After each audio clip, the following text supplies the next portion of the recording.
हाँ, स्वामी विवेकानंद।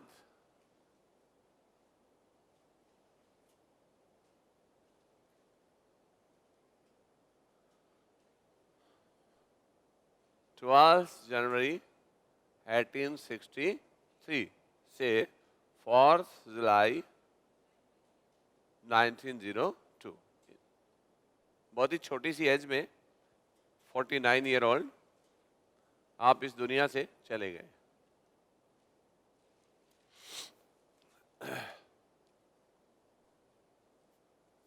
ये जितने भी आप स्कूलों के अंदर आपने पढ़ा होगा, उठो जागो तब तक ना बैठो जब तक लक्ष्य की प्राप्ति ना हो जाए, है ना।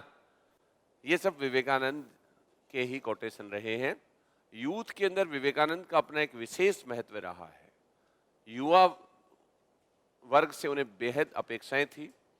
जब नेशनल मूवमेंट का दौर था तब विवेकानंद जी हैं वो ये कहा करते थे कि मुझे उच्च वर्ग से कोई उम्मीद नहीं है, इसलिए मैं आम वर्ग से जो है देश के उत्थान की उम्मीद करता हूं, और उसमें भी मैं युवा वर्ग जो है उससे विशेष स्नेह रखता हूं। आपकी नाड़ी इस्पाती हो और आपके स्नायु फौलादी हो। इस उम्मीद के साथ युवाओं, उठो जागो और तब तक ना बैठो जब तक लक्ष्य की प्राप्ति ना हो जाए। ये अपने आप में एक बेहद उच्चतम स्तर का मोटिवेशनल कोट है। और विवेकानंद नरेंद्र नाथ दत्त मूल नाम इनका था। भूपेंद्र नाथ दत्त जो नेशनल मूवमेंट में एक क्रांतिकारी रहे थे, भूपेंद्र नाथ दत्त, और वारिंदर घोष जिन्होंने अनुशीलन समिति की स्थापना की थी। रिवोल्यूशनरी जब हम पढ़ते हैं तो उसके अंदर हम इस बात को देखते हैं। तो एक क्रांतिकारी के भाई थे आप, इसलिए इनके विचारों में भी क्रांति के बीज थे। विवेकानंद नरेंद्र नाथ दत्त से जो है रामकृष्ण परमहंस की शिक्षा दीक्षा में विविदिशानंद बनते हैं, और उसके उपरांत खेतड़ी महाराज इन्हें विवेकानंद नाम से विभूषित करके अजीत सिंह जी जो हैं, और फिर जो शिकागो धर्म सम्मेलन जो है वहाँ पे भेजा जाता है इनको। 1893 में स्वामी विवेकानंद ने 11 सितंबर 1893 को शिकागो धर्म सम्मेलन में इन्होंने अपना बेशकीमती भाषण भारत की तरफ से दिया था। वर्ल्ड पार्लियामेंट ऑफ रिलीजन्स के नाम से जो अंतर्राष्ट्रीय विश्व धर्म सम्मेलन था, उसमें स्वामी विवेकानंद ने भारत का प्रतिनिधित्व किया था। और विवेकानंद ने वहाँ पे जो बोला वह अद्वैत वेदांत था, जिसको अपन वेदांत शून्यवाद भी बोल सकते हैं। वेदांत शून्यवाद का मतलब निहिलिज्म से थोड़ा अलग है।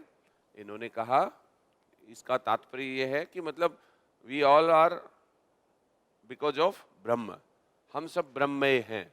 ब्रह्म एकम सत्यम जगत मिथ्या जीवो ब्रह्मे नापरे का जो कोटेशन है उपनिषद वेदांत जो फिलॉसफी में, उसी को रिप्रेजेंट किया इन्होंने। इसका मतलब ये हुआ कि हम सब लोग एक से ही बने हैं, हम सभी में, हम सभी के मार्ग एक तरफ ही जा रहे हैं। जिस प्रकार से नदियां जो हैं अलग अलग स्रोत से निकलने के बाद समुद्र में जाती हैं, इसी प्रकार से व्यक्ति के रास्ते भले ही अलग अलग हों, किसी भी अलग अलग स्रोत या रास्तों को चुनकर आप टेढ़े मेढ़े उल्टे सीधे कैसे भी चलें, लेकिन आप सभी का लक्ष्य एक है। जैसे क्लास में बैठे हुए सारे बच्चों का लक्ष्य भी एक है ना। कोई लेट के पढ़ता है, कोई कुर्सी टेबल पे पढ़ता है, कोई मनन करके, कोई लिख के, कोई बोल बोल के पढ़ता है, कोई गुनगुना के पढ़ता है, कोई डांस करके पढ़ता है, लेकिन सबका उद्देश्य अपने लक्ष्य ईश्वर अर्थात अपने कंपटीशन को पास करके नौकरी लगने का है। समझ गए। तो कोलंबस हॉल में जब विवेकानंद का जबरदस्त स्वागत किया गया, तब उन्होंने कहा कि आपके अत्यंत इस वेलकम या स्वागत के कारण मेरा हृदय जो है वो हर्ष से भर गया है। मैं लाखों करोड़ों विभिन्न जाति संप्रदाय के भारतीयों की ओर से आपका धन्यवाद ज्ञापित करता हूं। मैं सभी धर्मों की जननी भारत भूमि की ओर से आपका धन्यवाद ज्ञापित करता हूं। समझ गए। मैं सबसे प्राचीन संतों की भूमि की ओर से आपका धन्यवाद ज्ञापित करता हूं। मुझे गर्व है कि मैं उस देश से हूं जिसने सार्वभौमिक धर्मों की सार्वभौमिकता और उनकी सत्यता को स्वीकार किया। मैं विभिन्न धर्मों की सहनशीलता का जो तत्व है, जो भारत में है, टॉलरेंस, उसका मुझे गर्व है कि भारत ने सहनशीलता, सार्वभौमिकता और सभी धर्मों की सत्यता को स्वीकार किया है। मुझे गर्व है कि हमारे देश ने इजरायलियों को जब रोमन्स के द्वारा परेशान किया गया तो दक्षिण भारत में पनाह देके उनको पालित पोषित किया गया। मुझे गर्व है कि जब पारसी जो थे, जरथुस्त्र संप्रदाय वाले, उनको भी हमने जो है पनाह दी, शरण दी, और हम अब तक उनको पाल पोसे रहे हैं। हमें कोई प्रॉब्लम नहीं है इससे। तो इस तरीके से मुझे सहिष्णुता के इस अपने देश की भूमि और उनके जो विशालता है उस पर मुझे गर्व है। इसके बाद भी उन्होंने ये बात भी कही कि मैं गीता में वर्णित उस कोट को हमेशा से गुनगुनाता रहा हूँ और संभवतः पूरे भारतीय ही गुनगुनाते रहे कि हम चाहे किसी स्रोत से निकले, टेढ़े मेढ़े होके, हम सभी का लक्ष्य ईश्वर की प्राप्ति है। सभी धर्मों का जो मूल मर्म है वो यही है कि वो चाहे किसी भी पूजा प्रार्थना से जाएं। विवेकानंद मूर्ति पूजा के भी विरोधी नहीं थे, क्योंकि उनके गुरुजी जो थे रामकृष्ण परमहंस, वो काली का जो मंदिर था कलकत्ता में, उसके पुजारी थे। दक्षिणेश्वर के स्वामी के नाम से जाने जाते थे। और वो आपने फिल्मों में सुना होगा, काली कलकत्ते वाली तेरा वचन जाए ना खाली। समझ गए लाली और लाला? तो इस तरीके से उन्होंने ये बात कही। उन्होंने कहा कि जिस प्रकार से ईश्वर हर अपनी तरफ आने वाले की तरफ ईश्वर जाते हैं, उसी प्रकार से भारत जो है वह भी अलग अलग धर्म संप्रदाय, पूजा प्रार्थनाओं के माध्यम से ईश्वर की तरफ जाने वाले हर व्यक्ति का सम्मान करता है। तो इस तरीके से उन्होंने ये एक तरीके से जो वैदिक सापेक्षता थी, या जिसको अपन वैदिक शून्यवाद बोलते हैं, अद्वैत वेदांत जिसको बोलते हैं, उसके माध्यम से उन्होंने ये भी बताने का प्रयास किया कि संसार की समस्याओं का समाधान जो है वो आध्यात्मिकता और भौतिकता दोनों के समन्वय से संभव है। यानी पाश्चात्य देशों के पास में भौतिकता है और पूर्वी देशों के पास आध्यात्मिकता है, टॉलरेंस है। उन्होंने एक बात और भी कही थी कि अगर ये दोनों भौतिकता और आध्यात्मिकता मिल जाएं तो संसार की समस्याओं का समाधान हो सकता है। साथ ही उन्होंने ये भी कहा कि मैं पूर्व उन वक्ताओं का सम्मान भी करूंगा जिन्होंने सहनशीलता का मर्म को पूर्व की देन बताया, अर्थात हमारी तरफ से आ रही सहनशीलता, टॉलरेंस। उन्होंने ये कहा कि संसार में सांप्रदायिकता, कट्टरता जैसे जो तत्व हैं, हठ धर्मिता, इन्होंने इस सुंदर भूमि को रक्त रंजित किया है। कई बार इस भूमि में सभ्यताओं का नाश किया है और ये धरती जो पवित्र सुगंध वाली है, इसको लहूलुहान किया है। अब वक्त आ गया है कि ऐसी तुच्छ मानसिकताएं दूर होनी चाहिए और हमारी धरती में हठ धर्मिता, सांप्रदायिकता और कट्टरता जैसे तत्वों का कोई समावेश नहीं होना चाहिए, जिससे हम दोबारा से एक बहुत ही सुंदर संसार का निर्माण कर पाए। जब ऐसा उन्होंने बोला तो कोलंबस हॉल में करतल ध्वनियां, इस तरीके से तालियां जो है गूंज उठी। न्यूयॉर्क हेराल्ड नामक वहाँ का न्यूज़पेपर, उसने लिखा कि हम कितने मूर्ख हैं जो हम भारत में ईसाई मिशनरी भेजते हैं धर्म प्रचार के लिए, जहाँ पर विवेकानंद जैसे विचारक रहते हैं। उसके बाद उन्होंने वहाँ पे वेदांत सोसाइटी जो है वो उसकी स्थापना की न्यूयॉर्क में, और भारत में भी आके उन्होंने जो है यहाँ पे रामकृष्ण मिशन जो है 1897 में फाउंड किया। 1899 में एक बार वो पुणे अमेरिका गए थे। 1900 में पेरिस धर्म सम्मेलन में गए और छोटी सी आयु में 4 जुलाई को उनका देहांत हो गया। लेकिन पीछे युवाओं की लेगेसी छोड़ गए। उन्हें तूफानी हिंदू के नाम से जाना गया। उन्हें न्यू हिंदुज़म जो है एक तरीके से उसका भी फाउंडर माना गया, न्यू हिंदुज़म का भी, और प्लस साइक्लोनिक हिंदू उन्हें कहा गया। और एक तरीके से सहिष्णुता, सार्वभौमिकता, सभी धर्मों की सत्यता